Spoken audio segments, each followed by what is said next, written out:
Esta mañana quisiera estar hablando del tema que Dios ha puesto en mi corazón, que es una pregunta que todos nos hacemos. ¿Por qué no me dijiste que esto iba a pasar? No sé si usted ha tenido la experiencia de confrontar a una persona porque usted piensa que le debió haber informado de alguna situación. Durante la Segunda Guerra Mundial, estamos hablando de bastantes años atrás, en los años 40 casi, se creó una máquina por los nazis que era la máquina Enigma. Y esa máquina Enigma mandaba todas las comunicaciones codificadas. Entonces, cuando eran interceptadas por los aliados, todas las comunicaciones nazis estaban codificadas y no se podían entender. Entonces, aunque se hiciera una lectura del comunicado, no se sabía lo que estaba diciendo. Había que interpretar lo que estaba pasando teniendo los códigos. Y muchas veces nosotros caminamos escuchando lo que está pasando, pero no sabemos realmente lo que viene. Y de esa forma venían grandes ataques a los aliados, y hasta que nos descodificaron la máquina Enigma comenzaron a poder parar los ataques. También en la Segunda Guerra Mundial, las Fuerzas Armadas norteamericanas, para poder codificar los mensajes, incluyeron a los indígenas americanos para que ellos transmitieran en su lenguaje los comunicados. De esa forma, los japoneses no conocían los lenguajes de las tribus de acá de Estados Unidos y se podía traspasar una comunicación, pero sin entender lo que iba a venir, generalmente asociado con el avance de tropas. Entonces, durante mi vida cristiana, muchas veces he sentido que sucede lo mismo con nosotros. Desde niño he podido escuchar muchos mensajes, he escuchado muchas predicaciones.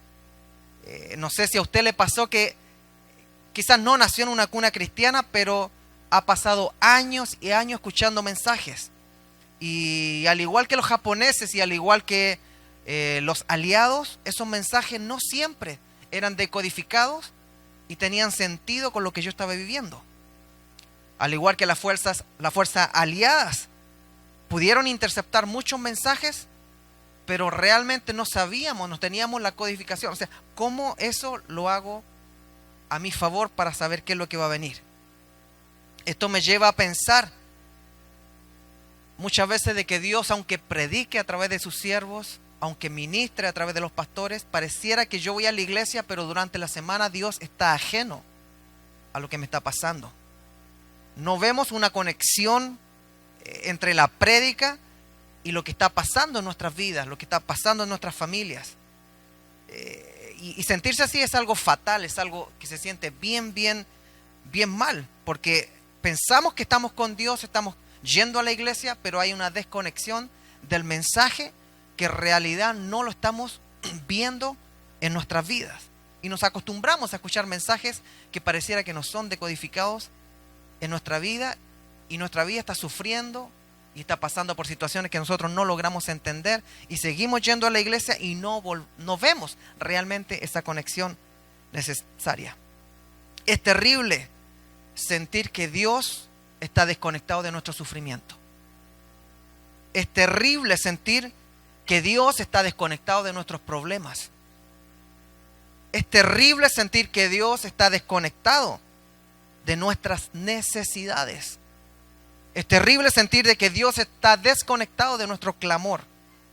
Escuchamos a los predicadores, escuchamos al mensaje, escuchamos al pastor, y aunque todo es bonito y suena especial, no logro entender el por qué estoy viviendo lo que me está pasando. Pareciera que la realidad es que los domingos Dios habla al pueblo, pero lo que estoy viviendo en mi vida personal y en mi vida familiar y en mi comunidad es otra cosa aparte. Hay un versículo que mucho se ha malinterpretado, y es Génesis 18:17, que dice: entonces el Señor dijo, ¿acaso voy a ocultarle a Abraham lo que voy a hacer? Dios estaba planificando la destrucción de Sodoma y Gomorra, y hizo esta señalización: ¿acaso le voy a ocultar a mi siervo Abraham lo que voy a hacer? Y muchas veces he escuchado predicadores que han hecho creer que eso es una promesa para el pueblo de Dios. Muchos predicadores han enseñado que Dios siempre tiene que contarnos a sus hijos, su iglesia, todo lo que Él está haciendo y todo lo que va a hacer. Yo personalmente difiero de ese planteamiento. No porque Dios le dijo eso a Abraham, sino porque no significa que lo que Dios estaba haciendo en ese tiempo con Abraham es lo mismo que está haciendo con nosotros. Si fuera así, si Dios tuviera que decirnos todo lo que va a hacer y todo lo que está haciendo, no habría necesidad de tener fe. Hebreos 11:1 dice que la fe es la certeza de lo que se espera, la convicción de lo que no se ve. La realidad es que todos los creyentes nos enfrentamos a situaciones y problemas en los cuales no sabemos por qué están pasando. Ni sabemos para dónde me va a llevar esta situación. No podemos entender la película hasta que lleguemos al final. Y de verdad, usted sabe que hay películas que aunque se llegue al final, ni se entienden. La pregunta es, ¿cuándo entendemos todo lo que sucede? ¿Cuándo dejaremos de estar expuestos al dolor físico y emocional? ¿Por qué estamos viviendo esto? ¿Por qué me está pasando esto? ¿Cuándo va a terminar esto? Apocalipsis 21 del 1 al 8 dice, Él les secará toda lágrima de los ojos, hablando de los tiempos cuando ya estemos con el Señor. Él les secará toda lágrima de los ojos y no habrá más muerte, ni tristeza, ni llanto, ni dolor. Todas esas cosas ya no existirán más. Y el que estaba sentado en el trono dijo, miren, hago nueva todas las cosas. Entonces me dijo, escribe esto porque lo que te digo es verdadero y digno de confianza. También dijo, todo ha terminado. Yo soy el alfa y la omega. Jesús hablando. Es como decir, yo soy la A y la Z. Ya pasó todo y aquí estoy yo. El principio y el fin. A todo el que tenga sed, yo le daré a beber gratuitamente de los manantiales del agua de la vida. Los que salgan vencedores, ¿de dónde? De la tierra. Los que salgan vencedores heredarán todas esas bendiciones y yo seré su Dios y ellos serán mis hijos. Pero los cobardes, los incrédulos, los corruptos, los asesinos, los que cometen inmoralidades sexuales, los que practican la brujería, los que rinden culto a ídolos y todos los mentirosos tendrán su destino en el lago de fuego que arde con azufre. Esta es la segunda muerte. Estando en este cuerpo, estando aquí en la tierra, mis hermanos, nunca tendremos todas las respuestas que queremos a lo que nos está pasando. Estando en este cuerpo que usted ve, en este cuerpo mortal, constantemente la realidad chocará violentamente con nuestros anhelos. Lo que usted pensó que siendo cristiano no le podía pasar, solamente por el hecho de estar viviendo la carne, nos hace candidatos que nos pase. En otras palabras, mientras estemos en esta forma física actual, no somos los bebés de Dios en una cunita donde Él tiene que darnos leche, donde Él tiene que tenernos en un cuartito especial para nosotros aislados del exterior. No somos los bebés de Dios que Él tiene que limpiar constantemente porque no podemos controlarnos nosotros como los bebés, ¿no? Aunque no entendemos lo que está pasando en nuestra vida ahora mismo, mes octubre del año 2020, aunque no entendamos lo que está pasando en nuestras familias o lo que está pasando en nuestra comunidad, sí, Dios nos sigue repitiendo algo. En Josué 1, 6, 9 dice, esfuérzate y sé valiente, porque tú repartirás a este pueblo por heredad la tierra de la cual juré a sus padres que la daría a ellos. Solamente esfuérzate y sé muy valiente para cuidar de hacer conforme a toda la ley que mi siervo Moisés te mandó. No te apartes de ella ni a diestra ni a siniestra, para que seas prosperado en todas las cosas que emprendas. Nunca se apartará de tu boca este libro de la ley, sino que de día y de noche meditarás en él, para que guardes y hagas conforme todo lo que en él está escrito. Porque entonces harás prosperar tu camino y todo te saldrá bien. Mira que te mando que te esfuerces y seas valiente. No temas ni desmayes, porque Jehová tu Dios estará contigo en donde quiera que vayas. También como Dios no tiene bebés en una cuna encerrados, Dios tiene hijos, que la iglesia le habla en Santiago 1:6 diciendo: cuando oren por sabiduría, asegúrense de que su fe sea solamente en Dios y no duden, porque una persona que duda tiene la lealtad dividida y es tan inestable como una ola de mar que el viento arrastra y empuja de un lado a otro. En 2 Corintios 5:7 nos recuerda a su iglesia que pasemos lo que estemos pasando, nosotros somos guiados por la fe y caminamos por la fe y no por lo que vemos. Cada vez que no entendamos lo que Dios está pasando a nuestro alrededor, Dios nos recuerda en el Salmo 91, del versículo 9 al 16, porque has puesto a Jehová, que es mi esperanza, al Altísimo por tu habitación, no te sobrevendrá mal ni plaga tocará tu morada. Pues a sus ángeles mandará cerca de ti, que te guarden en todos tus caminos. En las manos te llevarán para que tu pie no tropiece en piedra. Sobre el león y el áspid pisarás. Hollarás al cachorro del león y al dragón. Por cuanto en mí ha puesto su amor, yo también lo libraré. Le pondré en alto por cuanto ha conocido mi nombre. Me invocará y yo lo responderé. Con él estaré yo en la angustia, lo libraré y le glorificaré. Lo saciaré de larga vida y le mostraré mi salvación. Salmo 91, hemos leído del 9 al 16. ¿Cuál es el problema de esto? Comencé diciendo que nosotros no estamos exentos, de acuerdo a la palabra, mientras estemos en el cuerpo, a lo que sucede en este mundo. Pero muchas veces el Salmo 91 lo tomamos como si fuera una promesa, otra de esas promesas, ¿no?, que nosotros pensamos que nos llegan a nosotros directamente. Y sí nos llegan a nosotros directamente, pero hay que ver el trasfondo del Salmo 91. De la misma manera que Dios le dijo a Abraham, ¿podré esconderle algo a Abraham? O sea, estaba diciéndole todo lo que iba a suceder. Muchas veces nosotros no sabemos todo lo que está sucediendo porque fue un trato diferente con Abraham, específicamente con él. Y de igual manera, el Salmo 91, hay que ver el trasfondo, porque alguien me puede decir: pastor, yo me enfermé, yo tuve coronavirus, yo agarré esta enfermedad, a mí me pasó esto, el lazo del cazador me alcanzó, la peste destructora me alcanzó. ¿Qué pasó? ¿Falló el Salmo? ¿Falló Dios? Y otra vez tenemos que ir al contexto. El Salmo 91, ¿quién lo escribió? ¿Por qué escribió todo eso? Porque aparentemente todo eso lo libra de todo. El Salmo 91 se le atribuye a Moisés. Y cuando está hablando de cómo Dios trató con Egipto y liberó a Israel. Cómo Dios trató con Israel y lo guió por el desierto. La clave para entender este salmo está en el verso 10. El verso 10 dice: si haces al Señor tu refugio y al Altísimo tu resguardo, ningún mal te conquistará.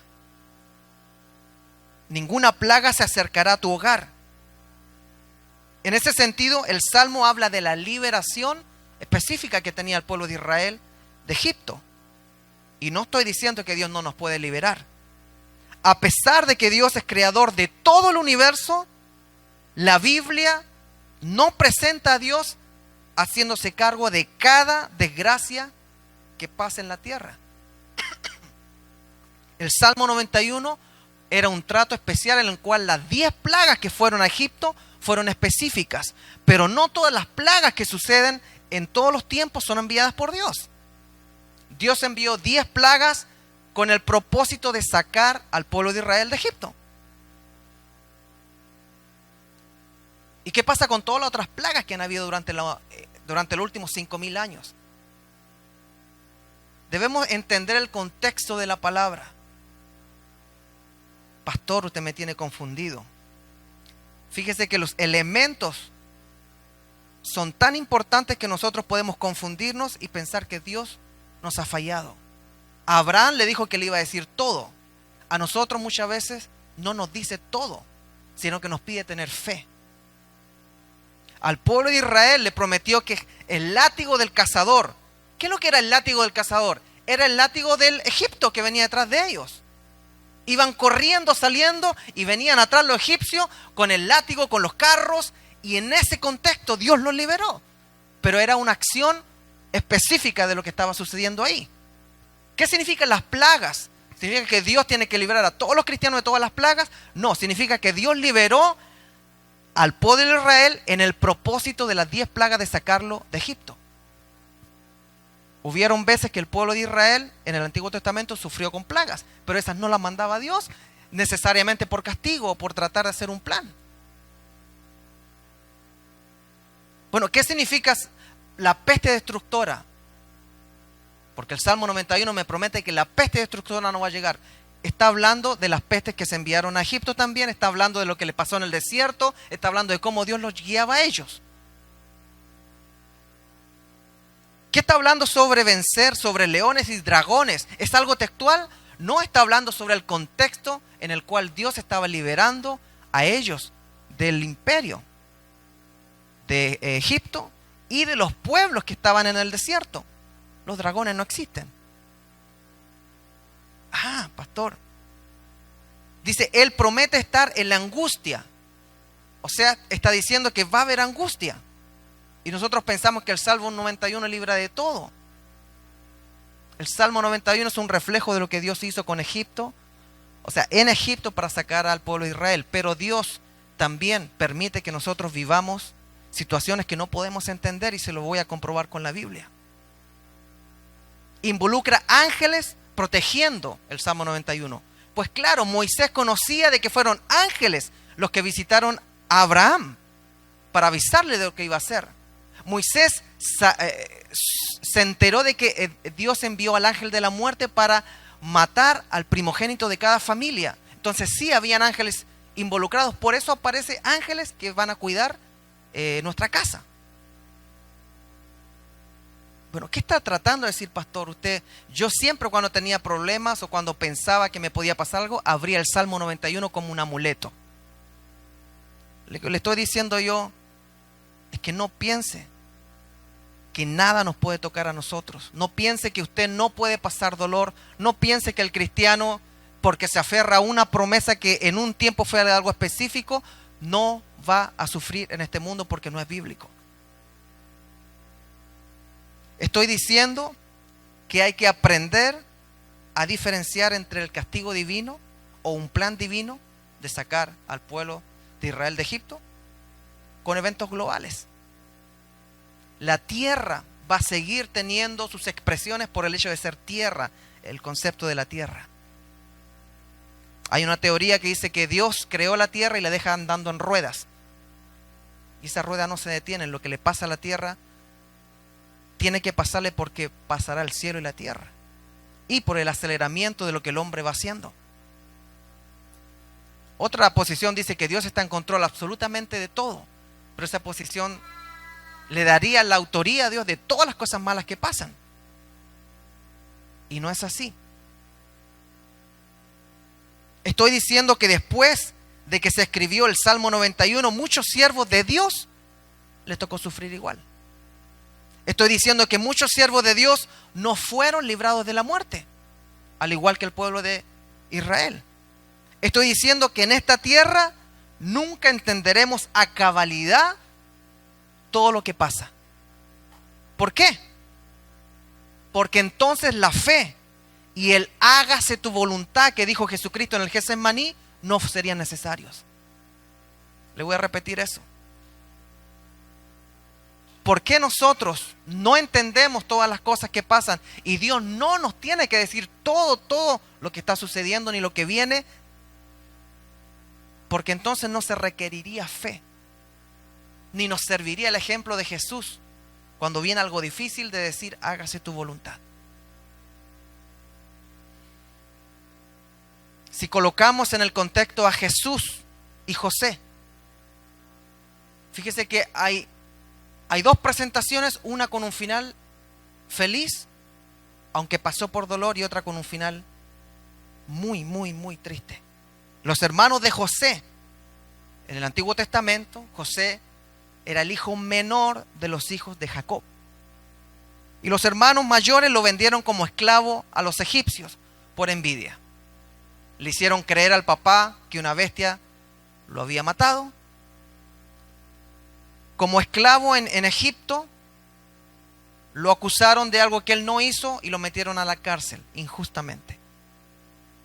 Durante muchos años José no entendía el por qué estaba pasando esto. O sea, si José le podría mandar un memo a Dios, le diría: ¿por qué no me dijiste? ¿Por qué no me avisaste que iba a terminar en una cárcel acá en Egipto? Pero no lo hacía. Génesis 45 dice: entonces, después de sufrir tanto, mire lo que sucedió. Vino una hambruna y sus hermanos llegaron a pedir comida a Egipto cuando él ya era el segundo después de Faraón. Génesis 45 dice: entonces José les dijo: acérquense a mí. Ellos se acercaron y él les dijo: yo soy José su hermano, el que ustedes vendieron a Egipto. Pero no se pongan tristes, ni lamenten el haberme vendido, porque Dios me envió aquí delante de ustedes para preservarles la vida. Un final bonito, un final feliz. No sé si han visto la película, muy linda. José lloró con sus hermanos y fue liberado de esa angustia que tenía lo que pasó, porque entendió que había un propósito y hubo un final feliz. Gloria a Dios. Pero Jesús en cambio fue vendido también. Fue vendido por un amigo de su círculo más cercano. Pero no hubo un final tan feliz, terrenal. Isaías 53:3 dice: despreciado y rechazado por la gente, sometido a dolores, habituado al sufrimiento, ante el cual todos se tapan la cara. Lo despreciamos y no hicimos caso de él. ¿Por qué estoy viviendo? ¿Por qué no me avisaste? ¿Por qué no me dijiste que iba a enfermarme? ¿Por qué no me avisaste que un familiar se iba a enfermar? No siempre Dios nos va a dar todos los detalles de los por qué, porque entonces no se requeriría fe para ser cristiano. No se requeriría escuchar la voz de Jesús diciendo: no se haga mi voluntad, sino que sea tu voluntad. El problema es que el evangelio que hoy en día se entrega es un evangelio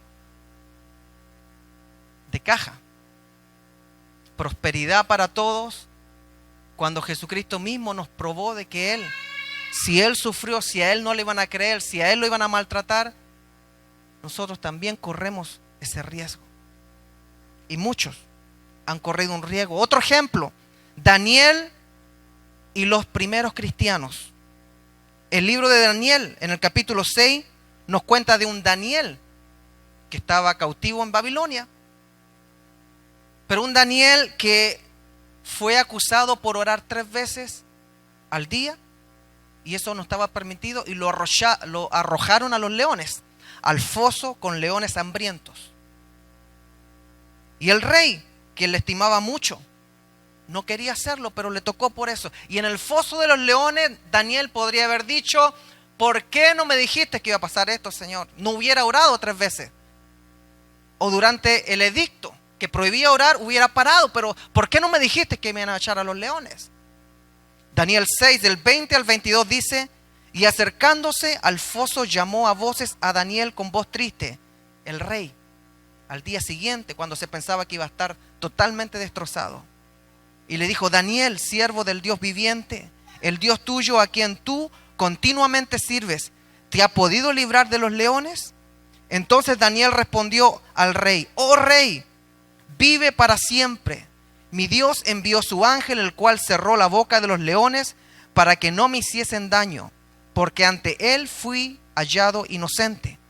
Y aún delante de ti, oh rey, yo no he hecho nada malo. Sin embargo, los primeros cristianos también eran inocentes.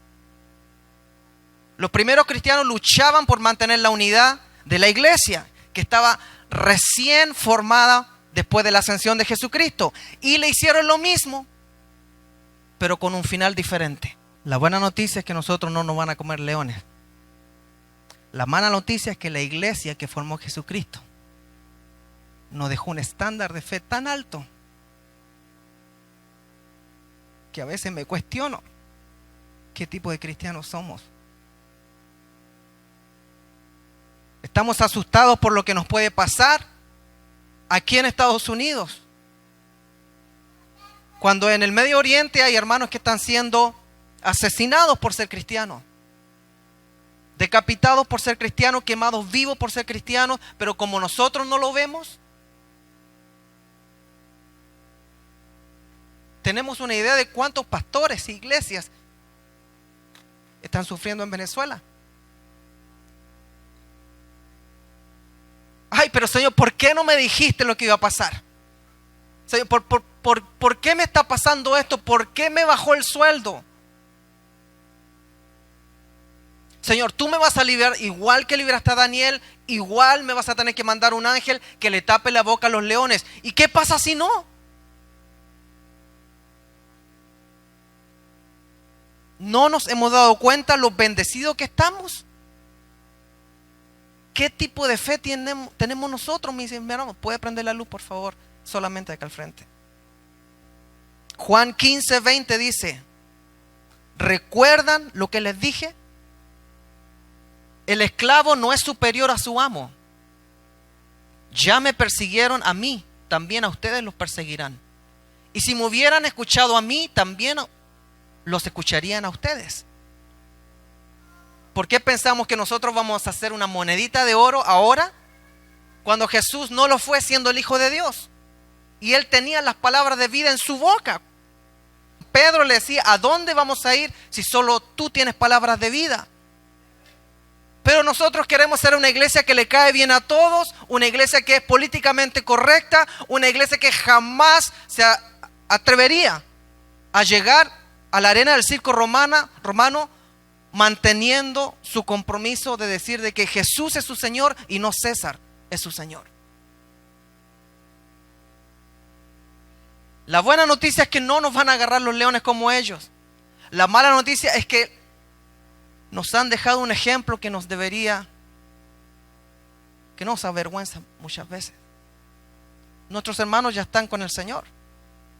Nosotros no. Nosotros estamos en este cuerpo tratando de mantenerlo calentito, manteniéndolo saludable, manteniéndolo bien alimentado. Y caramba que sí pide cosas el cuerpo. La fe es el arma más fuerte de este mundo, mis hermanos. La fe en Jesucristo como Señor nuestro es nuestra única esperanza, más que un cambio de gobierno, más que una resolución de la ONU, más que quizás encontrar un empleo nuevo. Nuestra esperanza en Jesucristo nos puede llevar a decir: Maranata, Cristo viene, y no importa lo que a la iglesia le pase.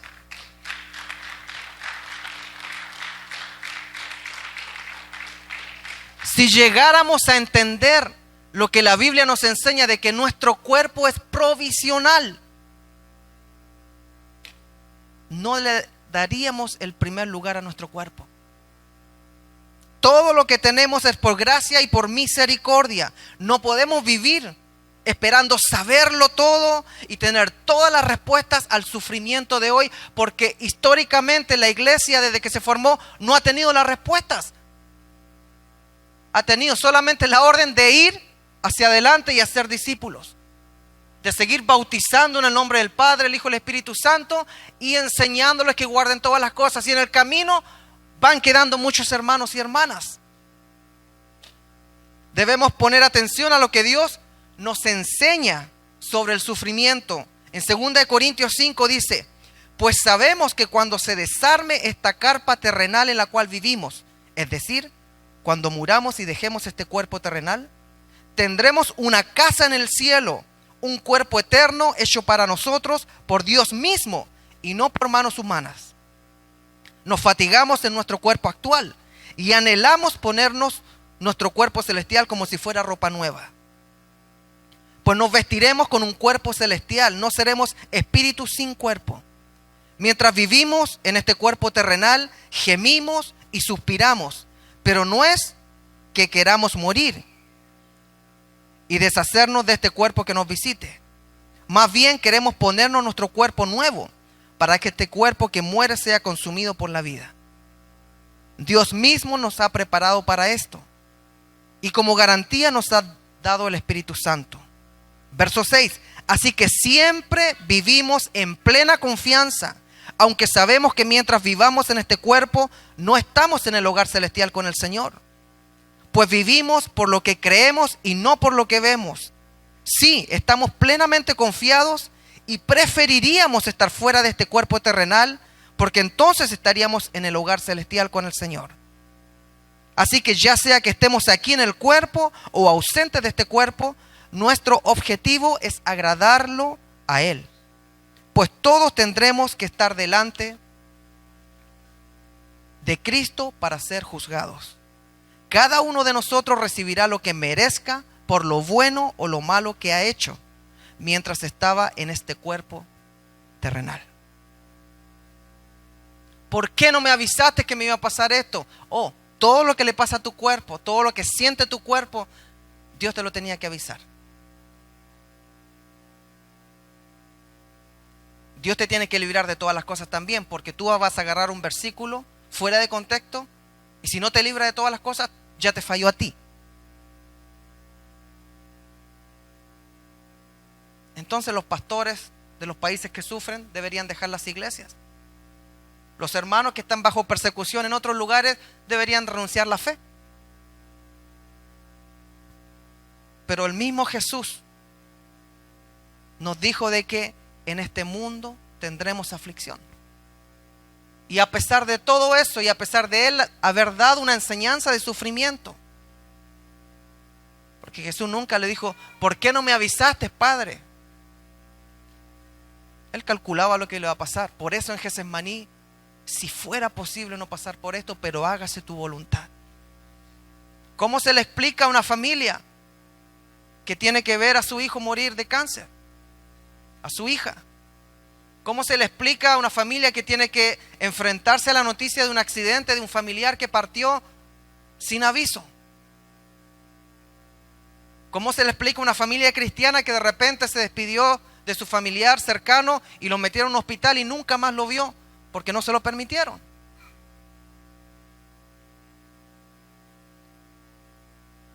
Porque estamos en un cuerpo que no es eterno, estamos en un cuerpo que va a ser dejado en esta tierra.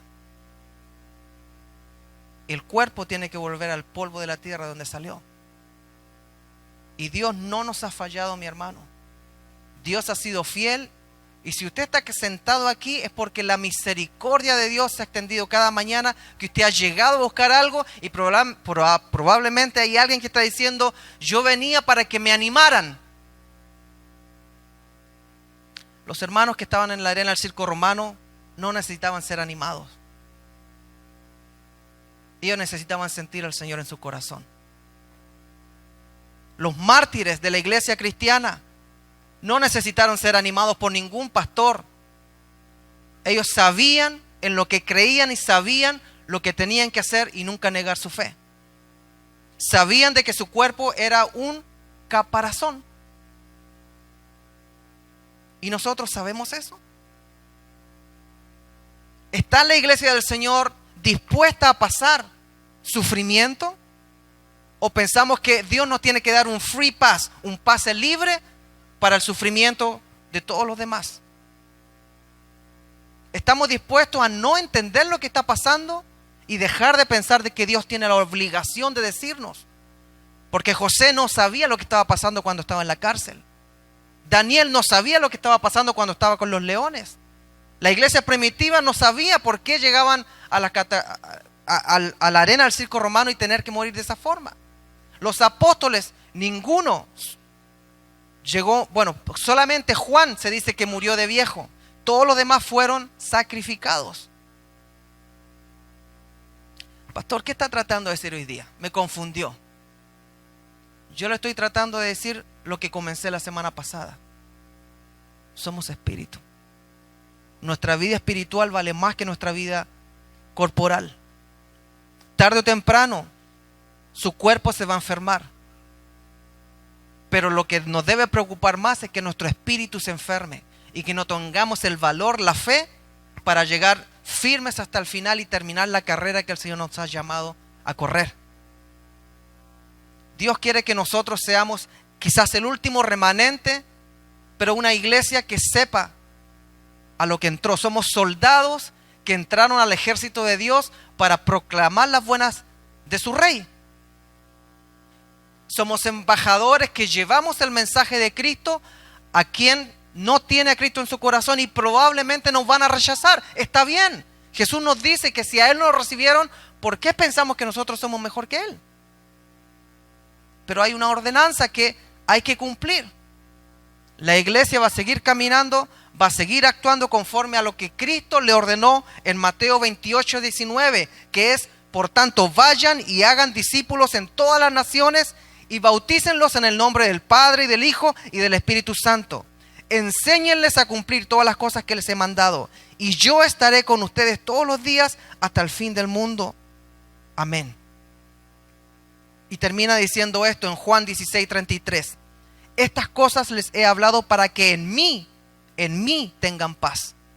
En el mundo tendrán aflicción, pero confíen, yo he vencido al mundo. ¿Cómo venció al mundo? Como vimos ahí. Sufriendo, siendo experimentado en dolores, siendo despreciado, siendo su vida terrenal quitada del cuerpo y resucitando al tercer día.